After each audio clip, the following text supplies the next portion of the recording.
અમારા મેડમે સિલેક્શન કર્યું છે. લેવાઈ ગઈ ને આપણે મૂર્તિ.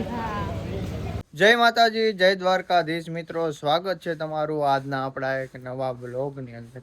હાલ મિત્રો જો અત્યારે આપણી મસ્ત મજાની ગુડ મોર્નિંગ થઈ ગઈ છે અને આપણે છે ને સવારમાં નાહી ધોઈને એકદમ રેડી થઈ ગયા છીએ.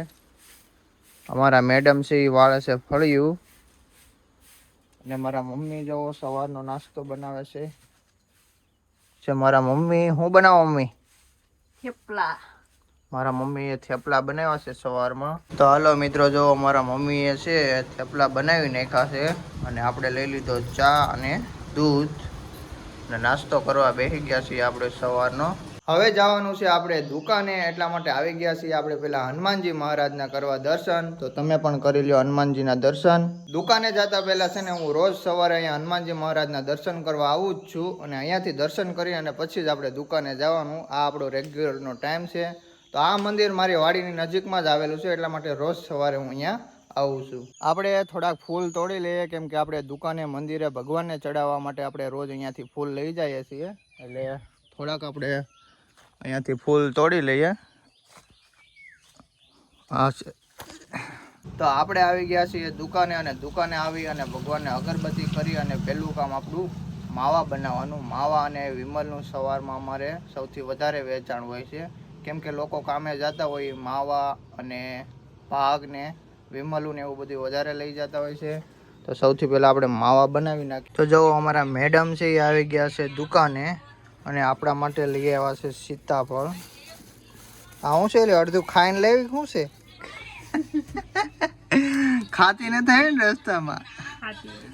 જઈ અડધા કરીને લેવી એવું નથી. આ બહુ પાકી ગયા ને એટલે આમ ફાટી ગયા છે. કાલે છે મિત્રો દશામાના વ્રત, એટલે અમારા મેડમ છે એ વ્રત રહે છે એટલે આજે જવાનું છે અમારે મૂર્તિ લેવા દશામાની. અને મારા મમ્મી જોવો અહીંયા પાટલો ને એવું બધું સાફ કરે છે. તો હાલો અહીંયાથી અમારે જવાનું છે, થોડુંક દૂર છે અહીંયાથી.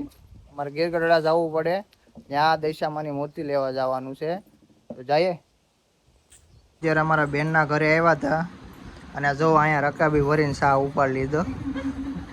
આને છે ને સા હોય એટલે બીજું કંઈ જોઈએ જ નહીં, ગમે એટલો સા આપો એટલો હાલે. અહીંયા બધા બેઠા છે. આ છે અમારા કોમલબેન, અહીં રોકાવા આવ્યા છે. ને અમારી બેનને ને કાલે દિવાહો છે એટલે અમારે કાલે જાગરણ કરવા પાછું આવવાનું છે. આજ તો અમે દશામાની મૂર્તિ લેવા માટે આવ્યા હતા એટલે એમ થયું કે આટો મારતા જઈએ. કાલ સાંજે પાછા આવીશું જાગરણ કરવા. તો તમારે અહીં જાગરણમાં શું હોય? પંતે રમવાનું હોય કે શું હોય? ને અમારા વેદાંશભાઈ જો અહીંયા હાલ. વેદાંશ જો અહીંયા. વેદાંશ અહીં જો તો બેટા. એલા અત્યારે જો આપણે પહોંચી ગયા છીએ દશામાની મૂર્તિ લેવા અને આપણે છે ને સિલેક્શન કરી લીધું છે મૂર્તિનું. જો અહીંયા ઘણી બધી મૂર્તિ વેચાય છે. અમારા મેડમે સિલેક્શન કર્યું છે. લેવાઈ ગઈ ને આપણે મૂર્તિ?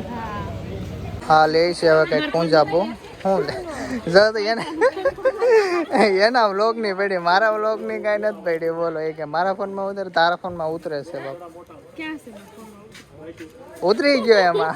એના ફોનમાં ઉતારવાનું, મારા ફોનમાં ઉતારવાનું, એટલે બે કામ કરે. હા શું છે? હાર. હા મસ્ત લાગે. આ છે મારા કાકી, એ પણ લે છે મૂર્તિ. તમે કે આ પસંદ કર્યા? એણે છે ને આ મૂર્તિ પસંદ કરી. હાલો લેવાઈ ગયું બધું. દશામાની મૂર્તિ અને બધો સામાન મિત્રો હાલ આપણે અત્યારે લઈ લીધો છે અને હવે જો ફ્રૂટ લેવા માટે ભૂગી ગયા એટલે આ ફ્રૂટ લે છે બધા. અત્યારે છે ને હાંજ પડી ગઈ છે અને આપણે જો દશામાની માંડવી બનાવવાનું કામકાજ બધું ચાલુ છે. આપણે ડેકોરેશનનો બધો સામાન લઈ આવ્યા હતા અને જો આટલું થોડું ઘણું બન્યું છે. મારા મમ્મી જો બેઠા બેઠા ડેકોરેશન જોશે બધા.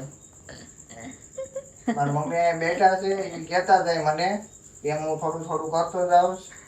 અને અમારા મેડમ છે ને એ વિડીયો ઉતારે છે. દશામાની માંડવી બનાવતા બનાવતા અત્યારે રાતના વાગી ગયા છે 11 અને ફાઇનલી આપણે જોવો દશામાની માંડવી છે એ તૈયાર થઈ ગઈ છે. તમે જોઈ શકો છો આવી રીતના આપણે માંડવીની અંદર ડેકોરેશન કર્યું છે. કેવું લાગ્યું તને? આને તો જો હવે નીંદર આવવા માંડી છે. પેરાણની મસ્ત મસ્ત કરે છે. સવારે આપણે દશામાને આ માંડવીની અંદર બેહાડવાના છે. તો હાલો મિત્રો, હવે આજના બ્લોગને આપણે અહીંયા સમાપ્ત કરીએ છીએ. જો મિત્રો તમને મારા બ્લોગ ગમતા હોય તો લાઈક કરી દેજો, મારી ચેનલને સબસ્ક્રાઇબ કરી દેજો. મળીએ છીએ ફટાફટ એક નવા બ્લોગમાં.